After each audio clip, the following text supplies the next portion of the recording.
Mbote bandeko esengo mingi ya kokutana na bino na Lingala Tutor, plateforme na bino interactive oyo epesaka bino bacours na Lingala. Lelo na Lingala Tutor tozana esengo ya kopartager na bino tutorial moko sur Illustrator. Boyebi bien Illustrator eza logiciel ya création graphique vectorielle ya famille ya Adobe. Sans plus tarder, les autres ont créé logo ya Mastercard. Mastercard au Isali entreprise moko spécialisée na ba paiement na ba retrait.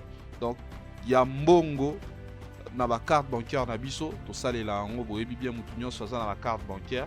La plupart on utilise Mastercard. Donc lelo tokozala mingi awa toko se focaliser na kosala logo oyo ya Mastercard. Logo moko simple eza na rouge, orange na jaune. Tokoya na Illustrator pona ko fungola dossier na biso ou bien ko créer dossier na biso. Tokoya na file, tokoya na file, ou l'axi fichier. On clique awa na new, nouveau, na ko nommer dossier na ngai master, excusez-moi, juste que changer clavier langue awa akonomango master card. Yango na Mastercard to travailler na format A4, format papier duplicateur mais paysage. Donc cliquez OK, automatiquement obimisela ngai page oyo omoni na katikati ya toza na nani na biso ya page na biso ya pembe. Tokozwa siko logo na biso place nini tochaki yango yeyo awa logo ya Mastercard deja ezalaki deja ya ofungama na oplisa yango automatiquement awa na Illustrator na biso et obima monene boye. Pas de panique, c'est normal, il faut juste ko réduire yango kozongisa yango na kati ya cadre oyo, cadre pembe pona osala yango. Au fini bouton Alt, au dézoomer avec bouton roulette. On a un coin na biso awa na ba anchor na ko maintenir Shift na Alt pour na ko réduire yango na koti na katikati ya carré o ya pembe. Je vais laisser ça yango naza na kati awa na ko cliquer na Alt na ko zoomer et puis pour na ko tambola par exemple un écran, il suffit seulement ko maintenir bouton espace yobimisa liboko oyo ya pembe oyo na bouton na biso gauche yango tozotambola na écran na ozwa logo na nga na ochangwa na katikati pona etikela nga espace na se awa na redessiner mususu pona ko redessiner ba cercle oyo be ellipse na biso. C'est vraiment simple.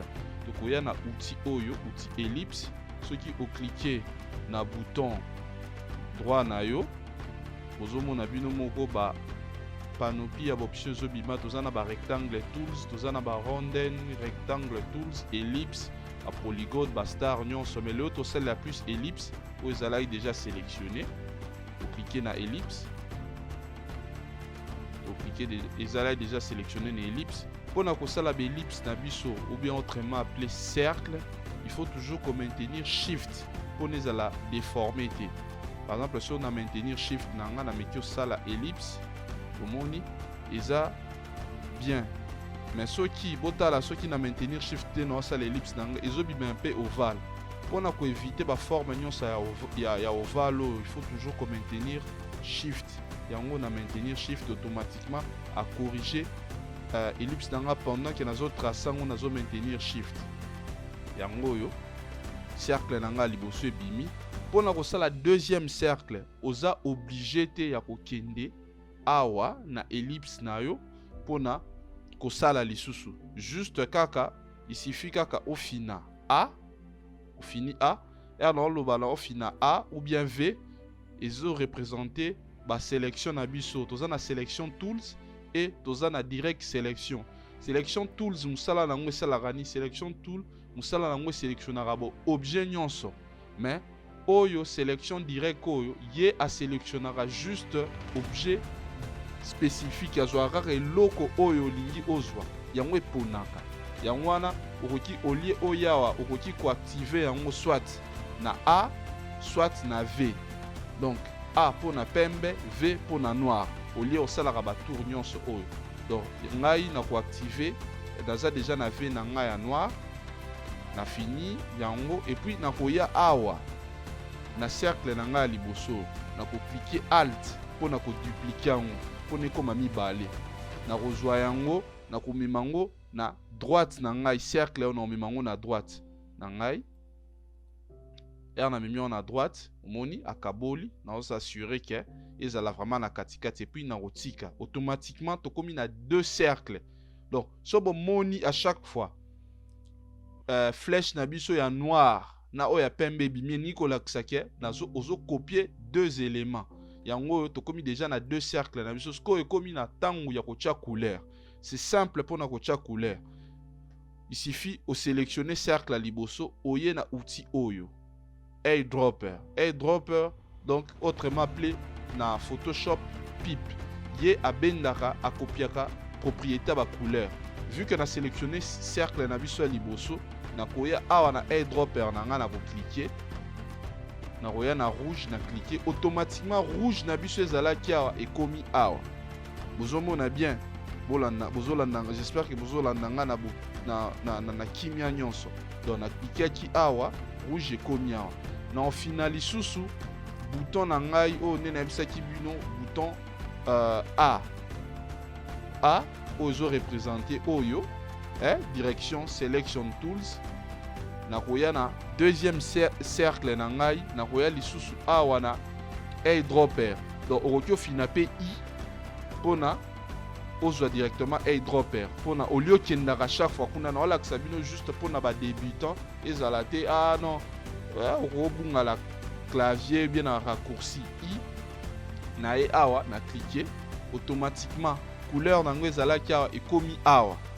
Donc couleur nango ekomi awa eza ce qu'on a couleur moko na katikati awa nini orange na biso orange eza na katikati awa te.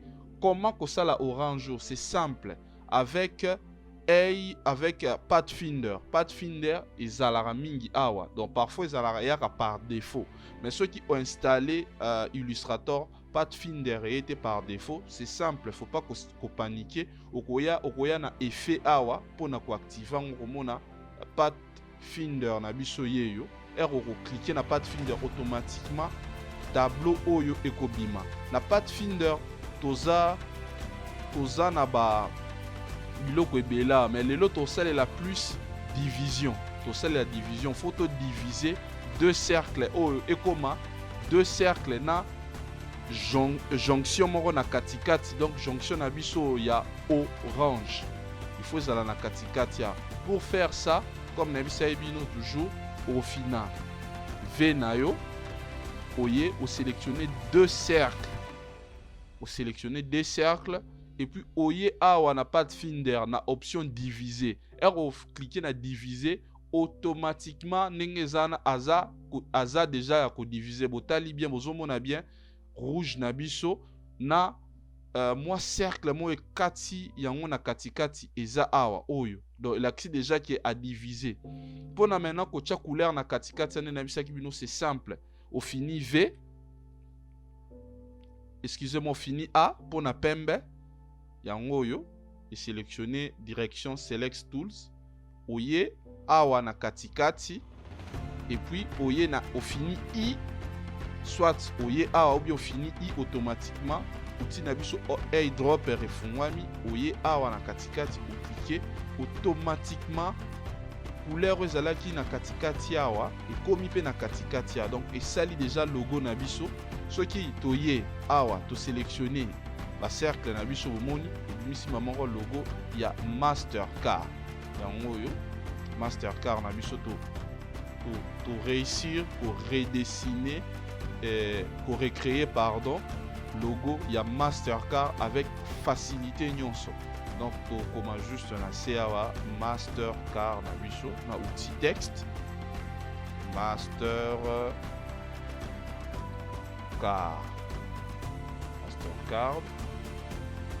outil toujours. Il faut pas oublier raccourci. À chaque fois que vous mettez un raccourci, c'est plus rapide quoi. par raccourci, c'est plus rapide. Tina biso oyo toko fungola texte, toujours shift na alt pour na déformer texte. Oh, nakomi Mastercard.